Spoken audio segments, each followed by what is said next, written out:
topic is related to the Citizen Financial Cyber Fraud Reporting and Management System.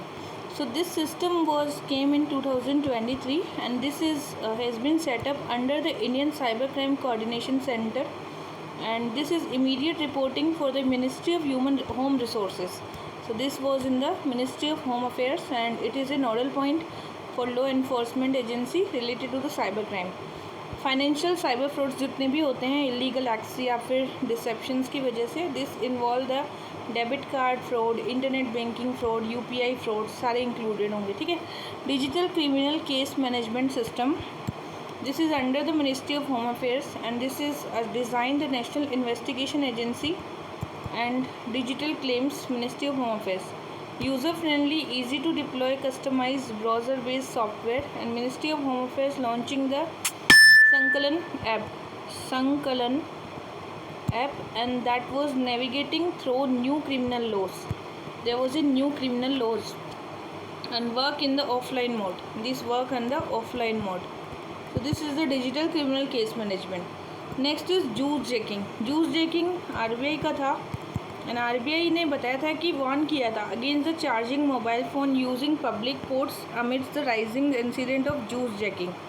So it is form of cyber attack ही होता है जिसमें कुछ malwares होते हैं. They will be in the charging station. So this maliciously access electronic devices. So this is known as the juice jacking. They will track your password, your personal datas. Okay. Next is trend in the international arm transfer. So Stockholm international peace research institute है, and that was USA is the largest arm exporter. Okay, 42%. France is the first time was the second biggest arm exporter. ठीक है. तो largest arm exporter is the USA, and after then there is the France, second biggest arm exporter just ahead of Russia. तो Russia के बाद अगर किसी का number आता है तो that is the France. Okay. And USA तो है ही. ग्लोबल आर्म्स का 42% कवर होता है USA के थ्रू. बट अगर इंडिया की बात करें तो फ्रांस और रशिया हो जाएंगे हमारे पार्टनर्स. फिर India was a top arm importer. 4.7% अभी इंक्रीज़ हो गया है हमारा. And Russia is remain the India's main arm exporter. 36% हमारे रशिया से आते हैं. Ukraine emerge as the largest European arm importer. Europe में सबसे ज़्यादा कहाँ से आते हैं? यूक्रेन से आते हैं. Okay. Now DIANA initiative. So this DIANA initiative, and this is the defence innovation acceleration for the North Atlantic. This DIANA is a North Atlantic Treaty Organization, NATO, and it is to find out the dual-use innovation capacity and alliance. It provides about the companies with the resources and develop the deep technologies, solve the critical defense and security challenges. Next is the trend in the international arm transfer. International arm transfer, that is Stockholm International Peace Research Institute बनाया हुआ है. India ये बता ही दिया था. Okay. Now DIANA initiative, that was North Atlantic defence innovation acceleration for the North Atlantic. DIANA is the dual use of the innovation capacity that was under the NATO, North Atlantic Treaty Organisation. It provide the companies with the resources and network, solve the critical defence and security challenges. NATO nation, that was DIANA. So DIANA related to the NATO. जितने भी NATO Nations हैं वो सारे के सारे DIANA के भी members हैं. Okay. INS Jatayu. So INS Jatayu is a naval detachment. Minicoy has been commission in Indian navy as a INS Jatayu. So Minicoy is a southernmost island of Lakshadweep के पास में है. सो INS जटायु इंडिया का सेकेंड नेवल बेस है in Lakshadweep. And INS Deep Rakshak, that was in Kavaratti. So Deep Rakshak जो है ये तो कावारती में है, और जटायु जो है that is in the Lakshadweep. Okay. So this facilitate the Indian Navy operations, anti piracy, anti narcotics, and also augment the Indian Navy capability for the first responder Indian Ocean region. Next is INS Sandhayak. This is the first survey vessel ship, that was INS Sandhayak, and that was the Visakhapatnam में है INS Sandhayak. And this first ship है equip with state of art hydrographic equipments, deep shallow water, and this limited defence capabilities. Okay. Next is STEAG. STEAG is Signal Technology for the Adaptation Group. So STEAG एक AI है Indian army का, sorry AI नहीं है, Indian Army is establishing specialised technology that is STEAG technology. ये एक warfare technology है, STEAG is the warfare technology future warfare के लिए। It is the first of its kind unit to undertake research and technology such as AI, electronic system and 6G। Okay, it is part of the on part to transformation and this is 2024 तक technology absorption करना है हमें, किसका, Indian army का, to identify the implement most suitable technology and communication stick changing nature of warfare. हमें क्या करना है, वारफेयर का नेचर चेंज करना है। So we want to change the nature of the warfare, that's why this is precision and automation आएगा। Drone, first is drone will be there, now laser weapon will be there, advanced intelligence gathering will be there with the satellite sensors, AI powered data tool. Next is state of art hydrographic equipments होंगे इसमें, and hospital ships भी बनाए जाते हैं। Okay, now next is STEAG. So STEAG के बारे में पढ़ ही लिया हमने कि ये इंडियन आर्मी की स्टेबलाइज टेक्नोलॉजी फ्यूचर वारफेयर के लिए बनाया जा रहा है। ये 2 टाइम्स लिख दिया है। वैसे इसमें प्रेसिजन होगा, ऑटोमेशन होगा, एडवांस इंटेलिजेंस गैदरिंग होगी, AI powered data and sensors and battlefield awareness. Next is operation Sankalp. So operation Sankalp is 2023। It was operate the 3 key area, Gulf of Aden, Arabian Sea and east coast of Somalia. तो ये Somalia में है, ठीक है, Gulf of Aden भी related है and Arabian Sea भी इससे रिलेटेड है। Safeguard the India's maritime interests, countering the maritime threats and resurgence of the piracy and narcotics trade in the Indian Ocean region. Okay, so this is about the Operation Sankalp. Now next हमें बताना था bilateral exercise कितनी है। So सबसे पहले हमें देखना है कि exercise Tiger Trimp। तो exercise Tiger Trimp है, that is humanitarian assistance for the disaster relief exercise and this is in the USA sea coast. This is a Defender 2024 coast guard. Okay, next is Saudi Arabia, Sada Tanseeq in the Saudi Arabia. UAE की exercise का नाम है ex desert cyclone, that is UAE. Seychelles की exercise है Lamitiye, तो कई बार नाम आता है Lamitiye is the Seychelles. And Kyrgyzstan की एक्सरसाइज है Khanjar in the Kyrgyzstan. And Malaysia की है Samudra Laksamana, that is a naval exercise of the Malaysia. And Thailand की एक्सरसाइज है कॉर्पेट नेवल, इंडो थाई नाम से ही पता चल रहा है, ठीक है। And Ayutthaya is also Thailand. ना कुछ एक्सरसाइज हैं important. Operation Sarvashakti that is the to counter the Pakistan. तो इंडियन आर्मी में लॉन्च की है Sarvashakti to counter the Pakistan, increase the terrorist attack in the Jammu Kashmir. So operation Sarvavinash is to flash out the terrorist. Bharat Shakti एक tri serving firing and manoeuvre exercise है। Bharat Shakti was demonstrate in the Pokhran Rajasthan. Okay, Bharat शक्ति इन the Pokhran Rajasthan, that is integrated operation for Indian Armed Forces threat in the cyber and space domain. Exercise Desert Night is in the UAE and France. Okay, UAE and France के बीच में। and Trilat, I am at Trilat is the first edition of the Mozambique and Tanzania lateral joint maritime exercise, that was IMF Trilat and that was the Mozambique and the Tanzania. Okay, Trilat. And next is exercise Dosti 16। India Maldives in Sri Lanka and Bangladesh, इन्होंने operation Dosti 16 start किया है। तो India, Maldives, Sri Lanka and Bangladesh. Exercise Sea Dragon is a multilateral maritime exercise, Indian navy, USA, Australia and South Korea. ठीक है, Indian sea dragon जो था India की navy के साथ USA, Australia and South Korea. Next is the Milan 24।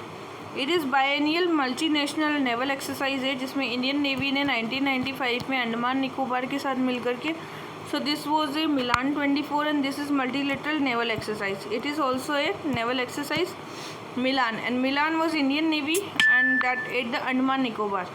Next is exercise Cutlass Express. An Indian US Naval Forces led the multilateral maritime exercise in the Seychelles. ये Seychelles में है, and that was water for East African coast of the Western Indian Ocean. Exercise Steadfast Defender, and that was NATO started the largest military exercise in the Steadfast Defender. IRATA.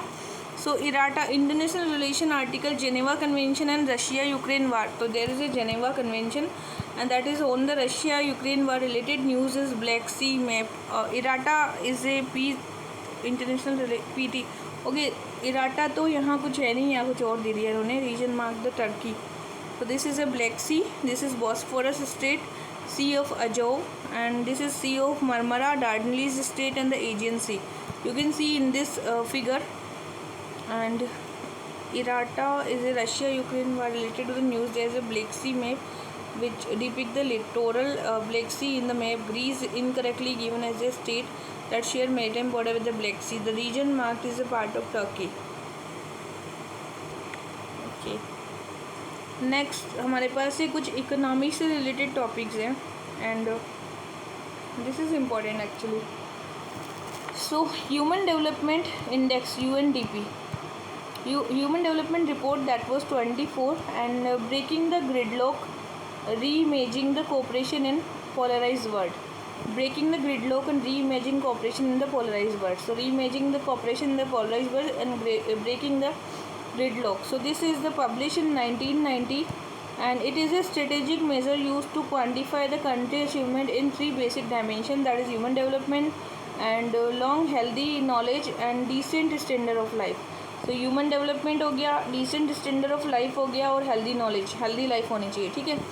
So HDI value determining the aggregating the countries score in 4 indicators, that is 0 to 1, developed by the Mahbub ul Haq, and it can be used to examine the various policy.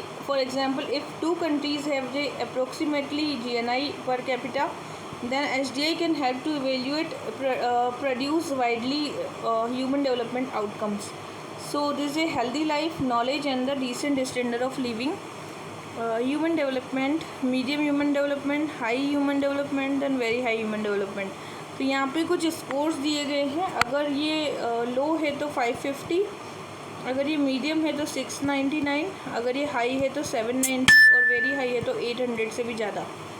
तो HDI का rank होता है जो कि अभी 134 India का rank था 22 में, एंड इससे पहले 135 था. ओके, सो HDI में रैंकिंग है हमारी 134. HDI की वैल्यू होती है 0.644 से. ठीक है. Life expectancy, expected schooling, mean year of schooling, gross national income per capita. Category medium human development category में आती है. इंडिया की रैंक है medium human development. Comparising with the neighbouring, India rank is below China, क्योंकि China की rank 75 है, श्रीलंका की rank 78 है, मालदीव की रैंक 87 है, भूटान की 125 है, एंड बांग्लादेश की 129 है. सो इंडिया तो मतलब 134, and this is not a good rank. HDI में टोटल कंट्री 193 है. ठीक है. स्विट्ज़रलैंड रैंक फर्स्ट, और फर्स्ट रैंक किसकी है? स्विट्ज़रलैंड की है. Okay. Followed by Norway and Iceland. Widening the human development gave the 2-decade trend to steadily reducing the inequalities and rise trend of the democracy paradox. The fuel the political polarization, democratic paradox for think the positively about the democracy and support the democracy. So see, इसके अंदर बहुत से index होते हैं human development में. ठीक है. पहला है जेंडर इनइक्वालिटी इंडेक्स. तो यहाँ पर इंडिया की रैंक है 108. इन पहले 2022 में थी, और 2022 थी 21 में, अभी 108 आ गई है. ठीक है.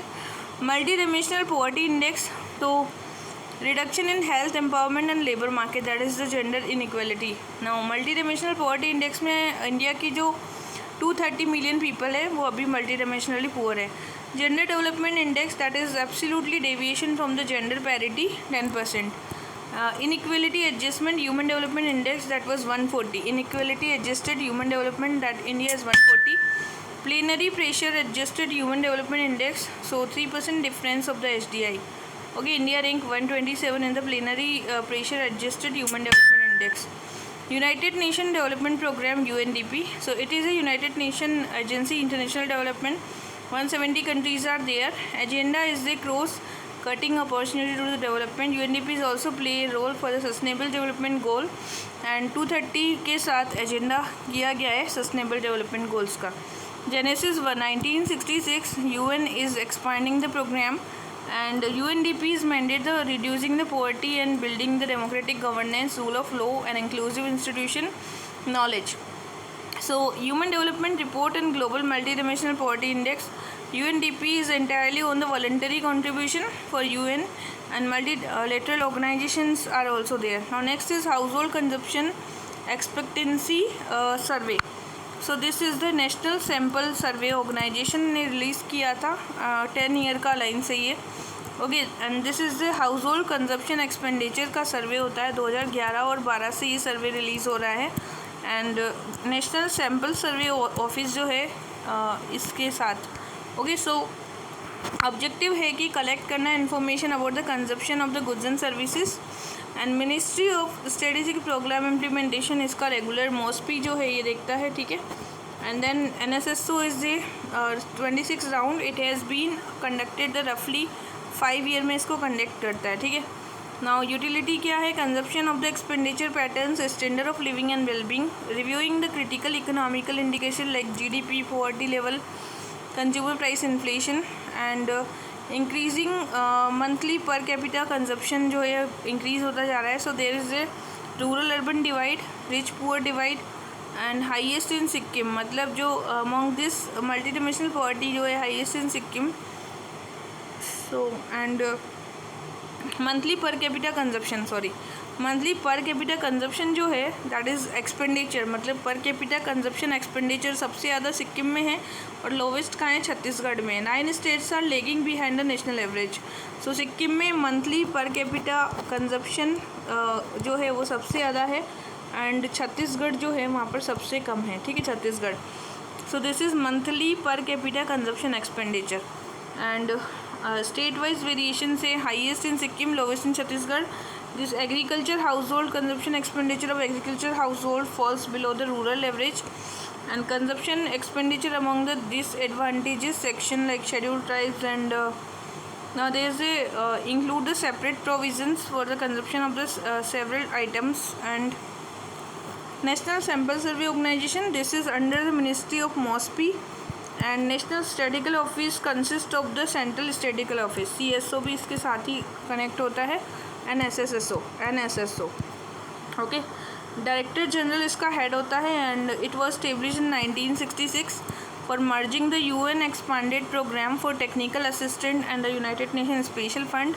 It conduct the periodic labour survey and data on the rural urban prices, maintain the frame for the urban area, unite the use of the sample survey design for the research and field operation division, data operation division, survey conditions. Next is sustainable development report, goal progress report. So in this report 17 sustainable goals are there: macroeconomical policy, information and communication,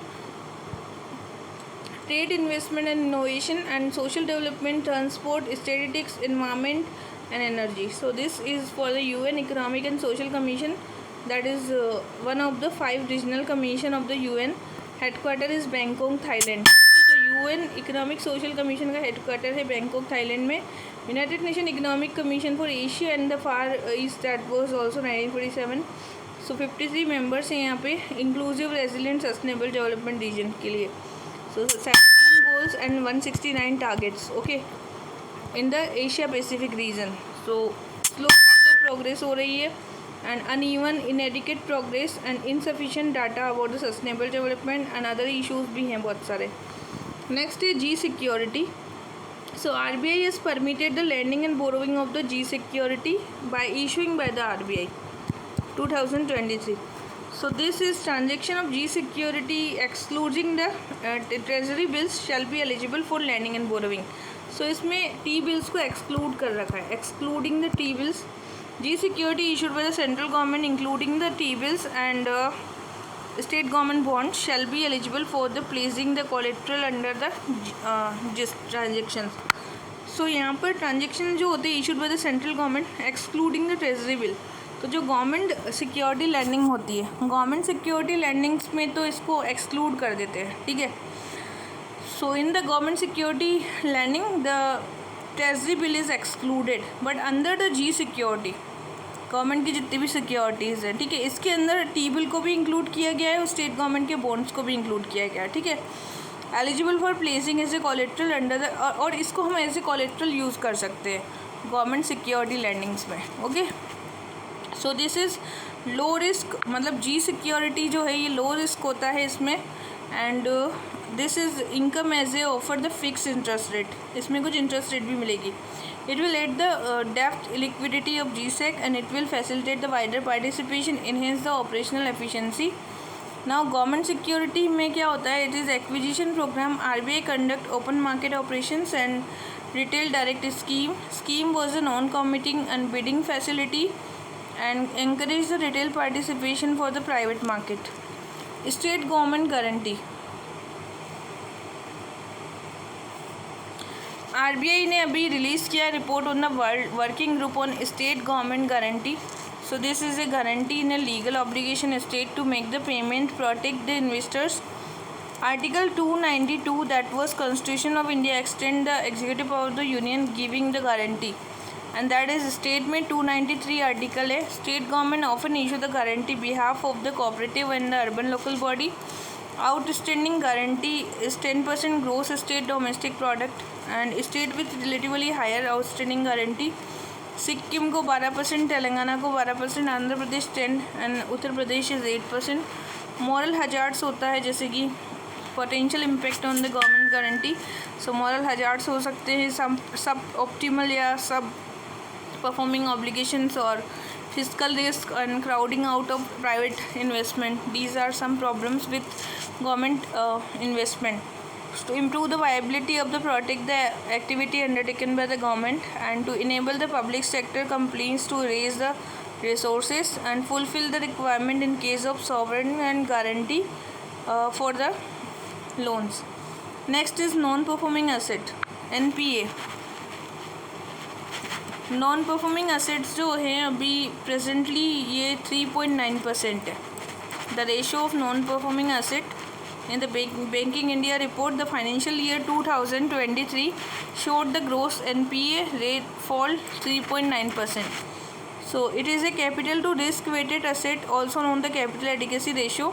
So it is a ratio of the bank capital to relation to its risk weighted asset and current liabilities. So decided by the central and the bank regulator to prevent the commercial bank from taking excess leverages and becoming insolvent in the process. So this capital risk weighted asset is a instrument of the central bank to reduce the activities of the insolvency and some problems, okay, from the banks like NP and all that.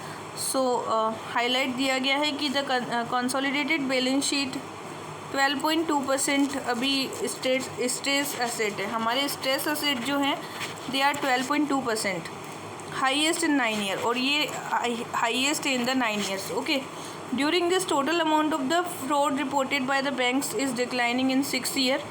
Average amount involved the fraud was lowest. Now that capital to risk weighted asset, that is 16.8%. of the risk assets reached to the 16.8%. ये ratio जो है हमारा, ठीक है, that is 16.8% of the end of 2000. So capital to risk related asset ratio of stress asset जितने भी हमारे reached to 16.8%. and NPA is a loan or advance for which the principal or interest payment remain overdue for the 19 days or more. अगर 19 days या इससे ज़्यादा अगर आपने loan दिया है and you are not able to give your loans payment with interest, so that is called the NPA. Okay, so you are not repaymenting your payment, that's why it is a NPA. So gross national product are the sum of the all loans asset is classified the NPA. Gross national जितना भी payment है इसके अंदर ये NPA को count किया जाता है। Gross national NPAs are the sum of the all loans asset that are classified as a NPA. So classification of the NPA जो है इसमें एक तो आता है सब स्टैंडर्ड असेट्स, ओके, जो कि अगर 12 मंथ तक आपने रीपेमेंट नहीं किया है, ठीक है। डाउटफुल असेट्स होते हैं जो कि 12 मंथ तक आने का कोई चांस ही नहीं है। लॉस असेट्स होते हैं जो कि कम्प्लीटली लॉस हो चुके हैं। Now bank is not going to identify that person who is that, okay. Now defective lending process होता है एक, डिफेक्टिव लैंडिंग प्रोसेस। इसमें कुछ प्रॉब्लम्स है कि हमारे एनपीए क्यों, रीज़न क्या है कि एनपीए जनरेट हो गए हैं। सो फर्स्ट इज़ हमारा lending process that is defective, lack of periodic review and credit profile of the borrower, lack of cooperation and wilful defaulters बहुत ज़्यादा हो गए, जैसे विजय माल्या का नाम है ही।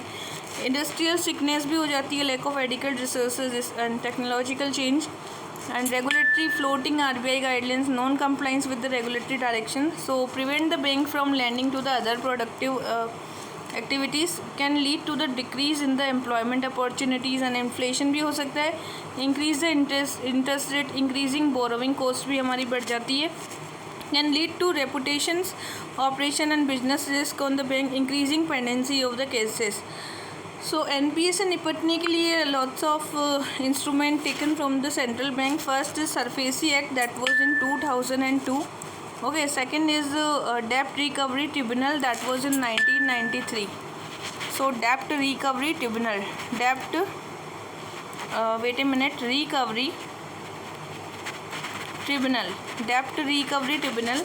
Next is insolvency and the bankruptcy code that was in 2016 and debt recovery tribunal 1993 and national asset reconstruction company, and this company is now Indradhanush plan that was also important for revamping the banks. So Indradhanush plan was also there, okay. Now next one is unified payment interface. So this RBI was announced the rule for regulations of the unified payments interface, enhancing the hospital education institution transactions like 5 lakh rupees हो गया इसका, enhancing the UPI transaction unified payment interface. So collection credit card payment या फिर loan payments होते हैं, insurance where the transaction limit is 2 lakh rupees, तो 2 लाख रुपये की लिमिट है यहाँ पे क्रेडिट कार्ड या फिर लोन पेमेंट में, और जितने भी ट्रांजेक्शन्स होते हैं 1 लाख रुपीज़ तक आप ट्रांजेक्शन कर सकते हैं in the capital markets. And increasing the e mandate for recurring online transactions, तो ऑनलाइन ट्रांजेक्शन्स को आप एडिशनल फैक्टर्स हैं जिसमें कि 15,000 से 1 लाख रुपए तक के credit card bill payment, mutual fund या इंश्योरेंस प्रीमियम भर सकते हैं। Settling of the fintech repository, this is reserve bank innovation hub, fintech reserve bank innovation hub in 2024। So unified payment interface क्या होता है? It is a multiple bank account होते हैं into a single mobile application. एक ही mobile application में बहुत से bank account हैं आपके, ठीक है। तो merging several banking features and transfer of fund, तो उन सेवरल बैंकिंग फीचर्स को मर्ज कर दिया जाएगा और आपका फंड इजीली ट्रांसफ़र हो जाएगा। सो this is developed by the NPCI, national payment corporation of India, built over the immediate payment service. आपको इमीडिएट पेमेंट करनी है, सो this is A infrastructure various country like UAE, France, Nepal, Bhutan using the UPI system, and this is enable the service for feature phone or without any internet connection. So यहाँ पे credit line जो है enable the pre section credit line end user can both send कर सकता है, receive कर सकता है। शॉर्ट रेंज वायरलेस कनेक्टिविटी होती है, इलेक्ट्रोमैग्नेटिक रेडियो होगा, एंड दिस इज़, इसमें QR कोड होगा जिसको आपको रीड करना होगा, okay. Hello UPI is a user can simply give voice and now bill pay कर दिया जाता है, ठीक है। Bill pay connect and hi का मैसेज आप टाइप कर सकते हैं। Customer can fetch and pay their bill by sending the hi message to the, और मिस कॉल भी दिया जा सकता है, ठीक है। नाउ ये एक यूनिफाइड पेमेंट इंटरफेस बनाया गया है NPCI के द्वारा। Next is card network in India. तो रिजर्व बैंक ऑफ इंडिया जो है ऑर्डर किया है कि certain card network to stop the unauthorise payment, ठीक है। जितने भी अनऑथराइज पेमेंट है उसको स्टॉप करना है। So the authorise card is a bank, non bank insurance companies, a fee is charge on the business companies that process is debit card credit card transaction. This is merchant discount rate and RBI has asked the card issue to provide the customer the option to choose the multiple card network. So there is a card network market in India. Authorizing card, that is the MasterCard, Visa card, RuPay card and American Express, Dinner cards. ठीक है. RuPay is India's indigenous payment network and that was developed by the NPCI, India entity into the global payment market. Debit card segment is dominated by the RuPay. Okay, so debit card जितना भी है that is by the RuPay. It is segmented with the RuPay. Okay. And visa master card is dominate the credit card. तो visa होगा या फिर master card जितना भी होता है that is dominated by the credit card that is visa and the master card. Okay. So national payment corporation of India जो है that is RBI association under the provision of the payment and settlement system 2007 creating robust payment settlement infra. It is a not-for-profit company and Section 8 of the Company Act. Payment Produce Development by the NPCI, Immediate Payment Service, National Automated Clearing House, Enable Payment या फिर Unified Payment Interface. Okay. So RBI is a primary regulator to regulating the payment, including now governing legislation is system that enable the payment to payers and the beneficiary. So payment system में कुछ credit cards होंगे, debit cards होंगे, smart cards होंगे और money इसके through transfer हो रहा है. ठीक है. Now payment and settlement act बनाया गया है, payment and settlement act. It was in 2007. Act का नाम 2008 में इसको एनफोर्स कर दिया गया था पेमेंट सेटलमेंट एक्ट को. Reserve bank of India authority है कि जो और रिलेटेड मैटर्स को देखती है and regulation made by this act to regulate the board of regulation and supervise the payment settlement 2008. No person other than the RBI can operate the payment system unless authorizing by the RBI, and the act does not prohibit foreign entities from operating the payment system. But ठीक है, तो ये हो गया. Now next है हमारे पास insurance landscape. अभी हम देखेंगे इसको भी.